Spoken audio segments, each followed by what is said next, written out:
umaga sa bawat kong mga anak na sa akin ay sadyang ang nagpapasako at umiibig na lubos.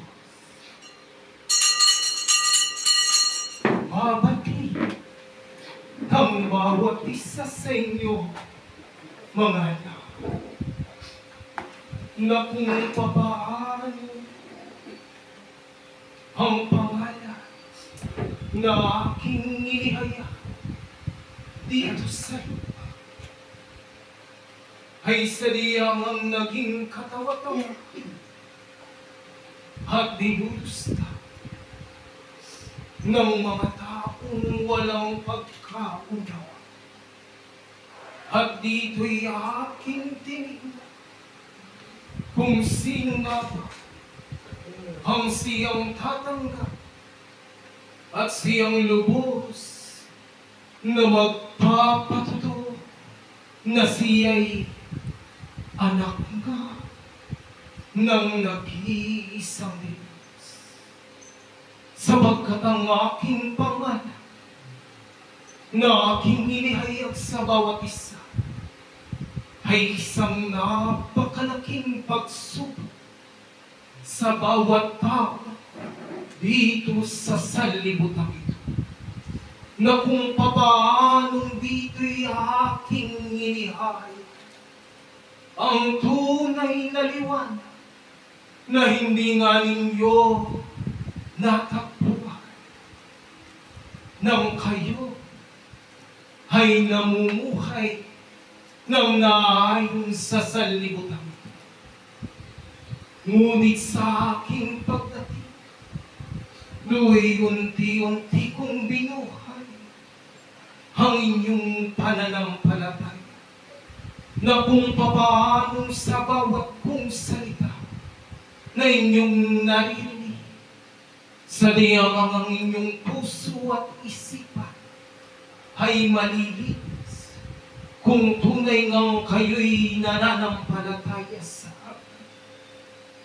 Bagamat kayo'y dumaranas ng iba't ibang pagsubok, bagamat kayo'y namimigati, ito'y hindi isang kalagayan dito sa sanlibutan ito upang kayo'y aking parusahan, kundi upang ipadama sa inyo na kayo'y aking iniibig, upang makita ko sa bawat isa sa inyo kung kayo nga'y sadyang kapal na sa akin ay lumalapit.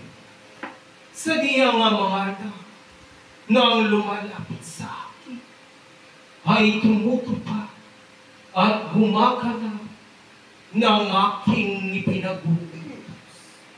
Ngunit may kalayaan ang bawat isa sa inyo kung kayo ay mananatili o sadyang ang tataliko sa hirap, sakit at pagtitiis na aking iginagawa sa bawat kong mga anak.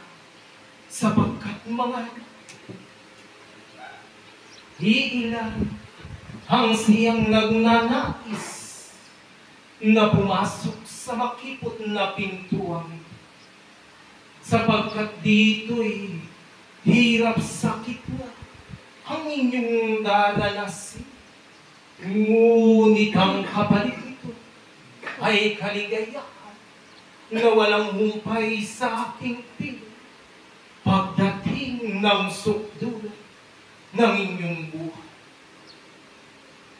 Bagamat aking ipinangako na kayo'y hindi ko iiwan ng duhagi, hindi ko iiwan ng namimigati. Ngunit mga anak, ipagkakaloob ko ang ninanais ng bawat isa sa inyo. Kapag aking nang nakita na ito'y karapat-dapat na inyong makanta sa buhay na ito. Bawat pagsubok ay may kalakip na pagpapala na kung papaanong kayo'y nagtatagumpay, do'y ipagkakaloob ang pagpapala na saliyangang makapagtutulot sa inyo ng kaligayahan.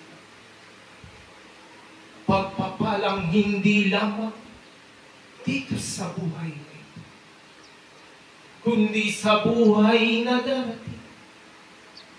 Kaya nga mga higit ninyong paghanda ang buhay na darating sa bawat isa sa inyo.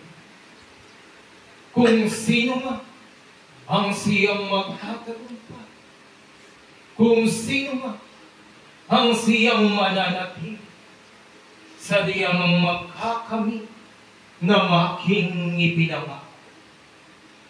Ang kayamanan sa sanlibutan ito ay walang halaga sa aking paningin.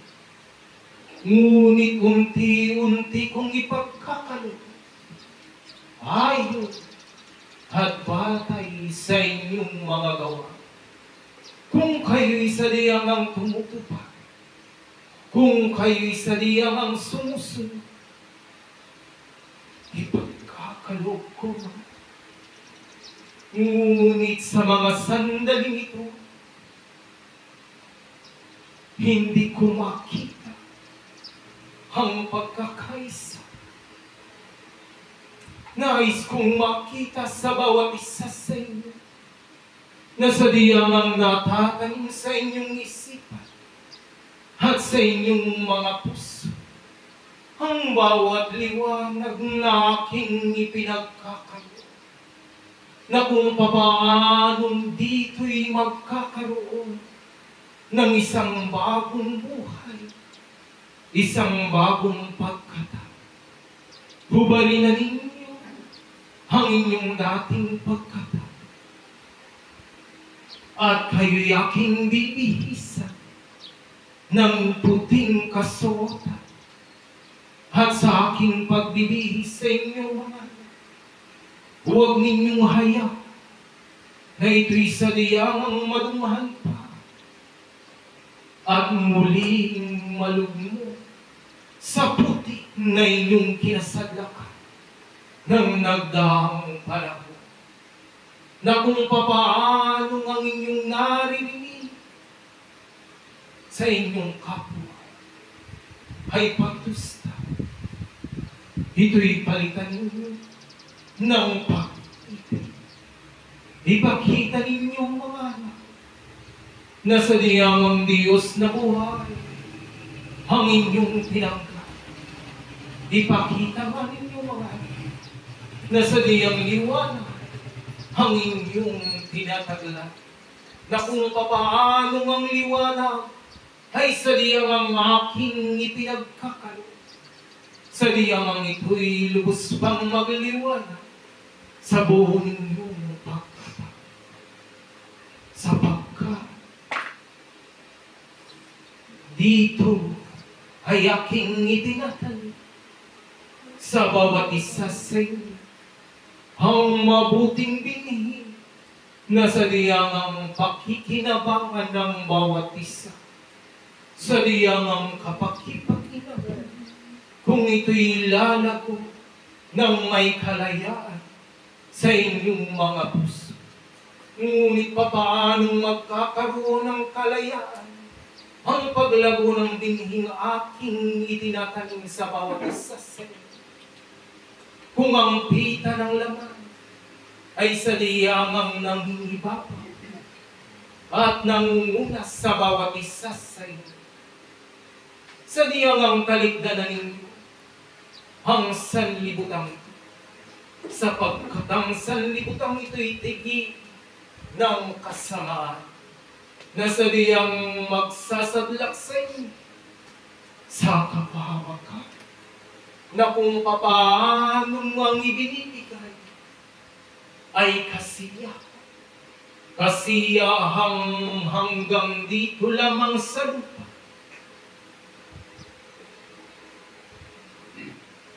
na magdudulot ng isang kapighatian at pagdurusa na walang hanggan. Pinararaan ko ang bawat isa sa apoy ng pagsubok upang makita ko kung sino ang sadyang sa akin, sapagkat ang tunay na ginto sadyang ang lubos nakikinang kapag dumaraan sa akin. Ngunit ang hindi sa akin, sadyang ang matutupo na apoy na naglalagabi. Kung kaya man, maging matatag ang bawat isa sa inyo, sapagkat napakarami pa ng darating at sasakit sa inyong buhay, na kung papaano ako'y inyong ipaglalala o ako'y inyong tatayo, hindi ko nais na ang bawat sa akin ay nakatayo ay sadyang ang mawali. Ngunit mga anak,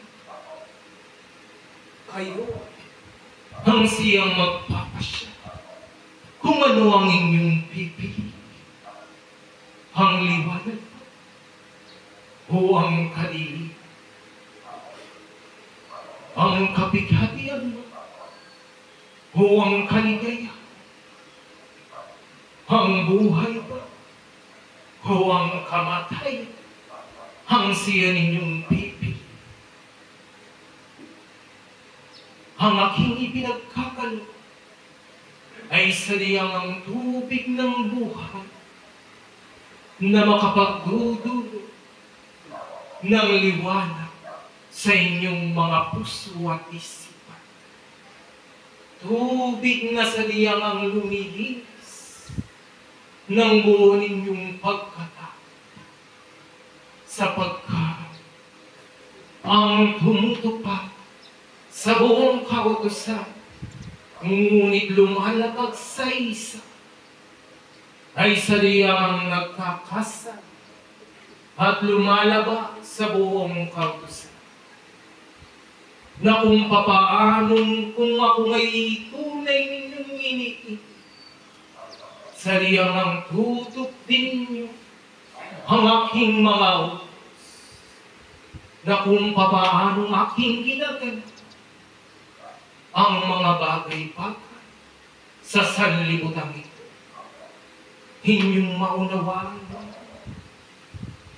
na kayo'y hindi mapapahama, sapagkat kayo'y aking tinatanganan. Ano man ang kasakulan na dumating dito sa sanlibutan, tanging pangalan ko ang inyong tatawagin. Tanging ako lang ang sadyang mangunguna sa inyong puso at isipan, upang kayo'y aking lubusan ng tayo. Huwag kayong mag-aalala, huwag kayong matakot. Maging matatag kayo sa bawat pagsubok na sa inyo'y dumarating. Ang karamdaman nga mga ay lubos kong pagagaling sa pamamagitan lamang ng inyong lubos na pananampalataya sa akin. Pagtawag na nagbubuhat sa inyong mga puso, huwag ninyong ikatakot ang mga bagay-bagay na sa inyo'y dumarating. Sapagkat mga iyan ay bahagi ng aking pagkain sa bawat isa sa inyo, na kung papaano kayo'y magtatagumpay sa buhay na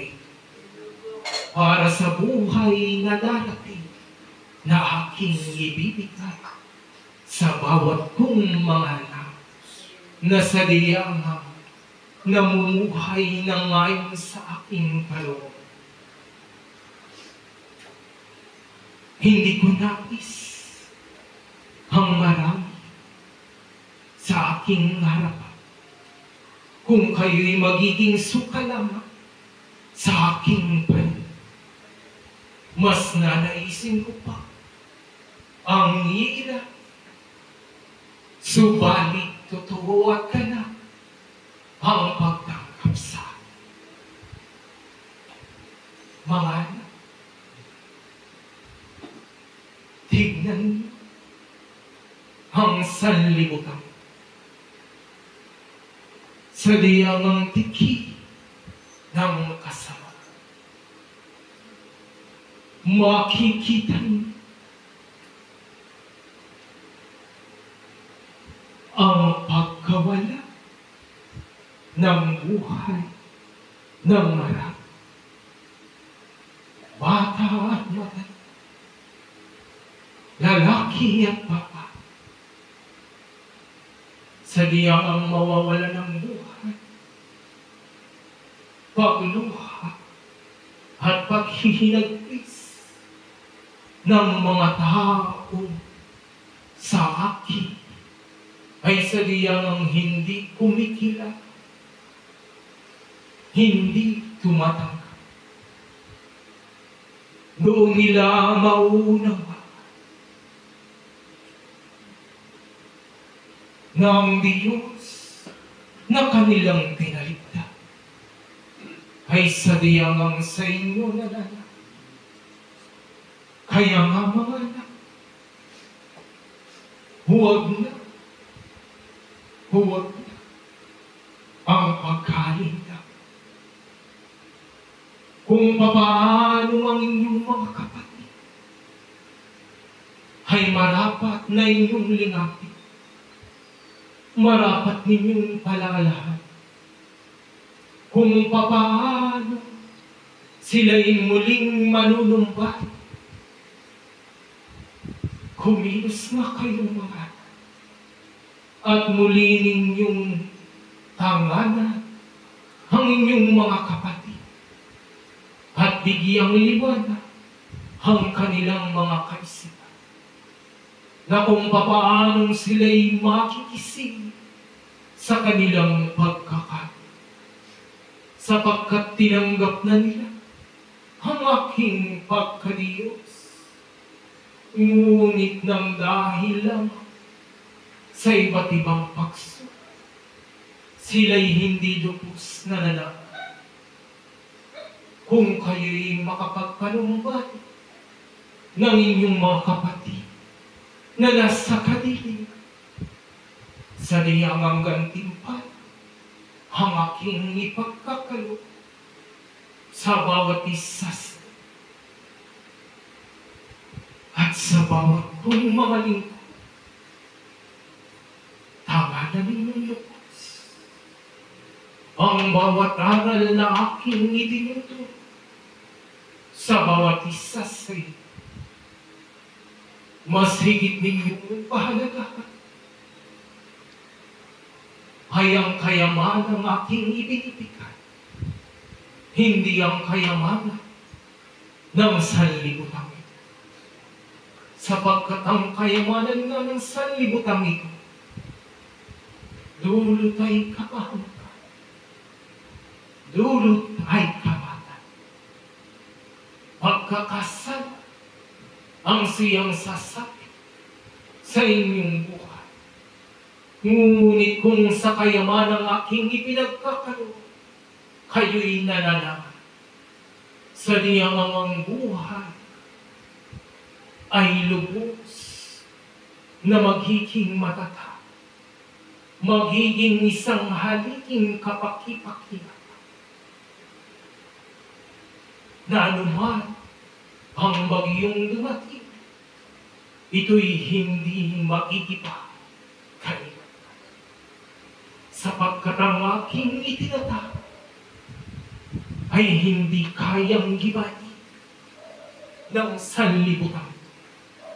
Ngunit ang itinatag ng tao ay sadayangang makikipa at kuko.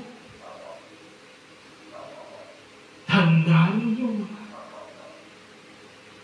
ipagkakaloob ko ang pagpapala sa bawat isa sa inyo kapag aking nakita na ang bawat isa'y kapat. Ngunit kung hindi ko makita ang bagay na ito,